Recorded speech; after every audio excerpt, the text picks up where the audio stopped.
आपल्या चॅनलवरती सर्वांचं मनापासून स्वागत आहे।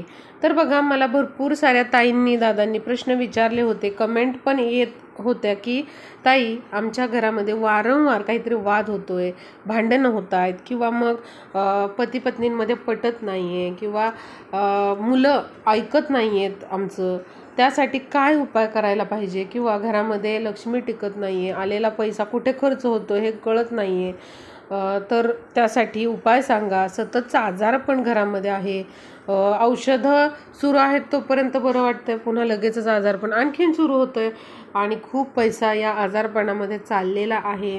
घरामध्ये कुठल्याच प्रकारचं सुखशांती नाही आहे किंवा मानसिक स्वास्थ्य नाही आहे, तर यासाठी काही उपाय सांगाल का? तर बघा, एक उपाय मी तुम्हाला सांगणार आहे। जर हा उपाय तुम्ही दर शनिवारी केला तर नक्कीच तुम्हाला याचा खूप चांगला प्रभाव तुमच्या घरामध्ये दिसून येईल किंवा फरक खूप चांगला जाणवेल।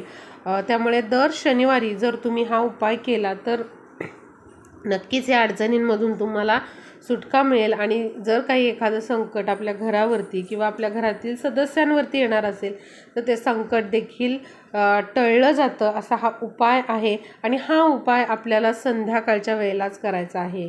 संध्याकाळी 6 ते तुम्ही 8 वाजेपर्यंत हा उपाय दर शनिवारी करू शकता। घरातील कोणतीही व्यक्ती हा उपाय करू शकते, फक्त महिलांना जर पिरियड असेल किंवा सूतक असेल तर त्यामध्ये हा उपाय करू नका।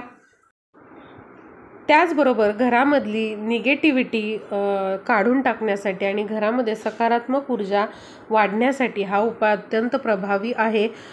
तुम्ही अगदी कमी साहित्यामध्ये हा उपाय करू शकता आणि घरामध्ये हा उपाय केल्यामुळे नक्कीच जे काही नकारात्मक विचार आहेत किंवा वाईट शक्ती असतात किंवा नजरबाधा होते, आपल्याला, आपल्या मुलांना किंवा आपल्या घराला देखील दृष्ट लागते कोणाची तरी आणि मग सतत काहीतरी अडचणी संकट घरावर येत राहतात, तर अशा परिस्थितीमध्ये तुम्ही नक्कीच हा उपाय दर शनिवारी करत चला।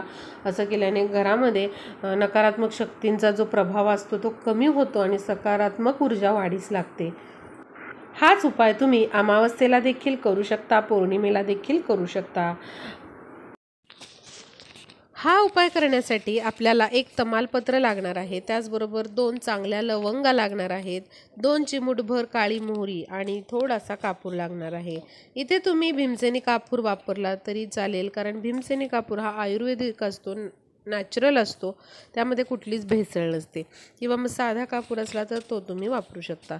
कापूर आपल्याला पेटवायचा आहे, त्यामध्ये आपल्याला अशा प्रकारे तमालपत्र टाकायचं आहे आणि 2 लवंगा टाकायच्या आहेत, त्याचबरोबर 2 चिमट काळी मोहरी आपल्याला टाकायची आहे आणि हे आपल्याला मुख्य प्रवेशद्वाराच्या बाहेर हे सगळं अशा प्रकारे प्रज्वलित करायचं आहे।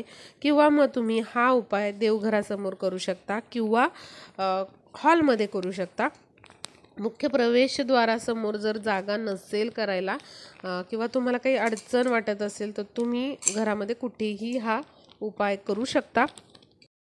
हा उपाय करण्यासाठी तुम्ही एखादी स्टीलची वाटी घेऊ शकता किंवा पणती घेऊ शकता किंवा मग तुम्ही एखादं तांबण देखील घेऊ शकता।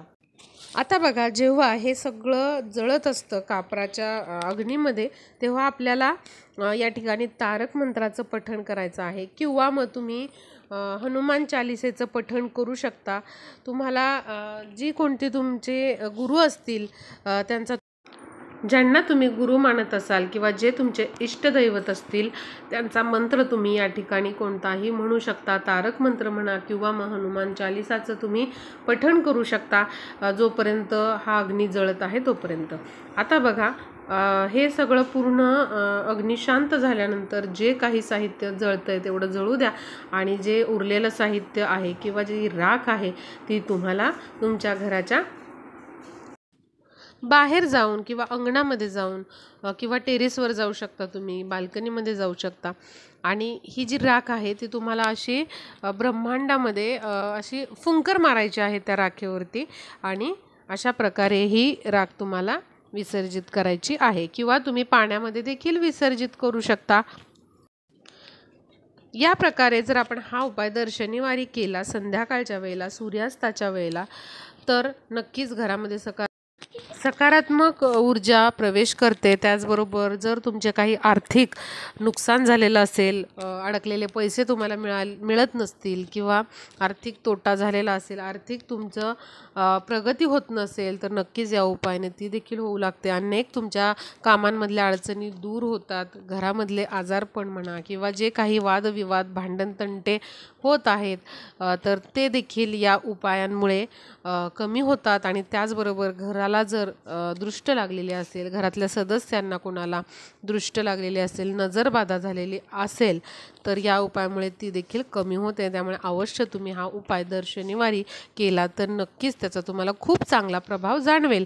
तर व्हिडिओला जास्तीत जास्त शेअर करा म्हणजे सर्वांना हा उपाय कळेल। तर भेटूयात पुढच्या व्हिडिओमध्ये।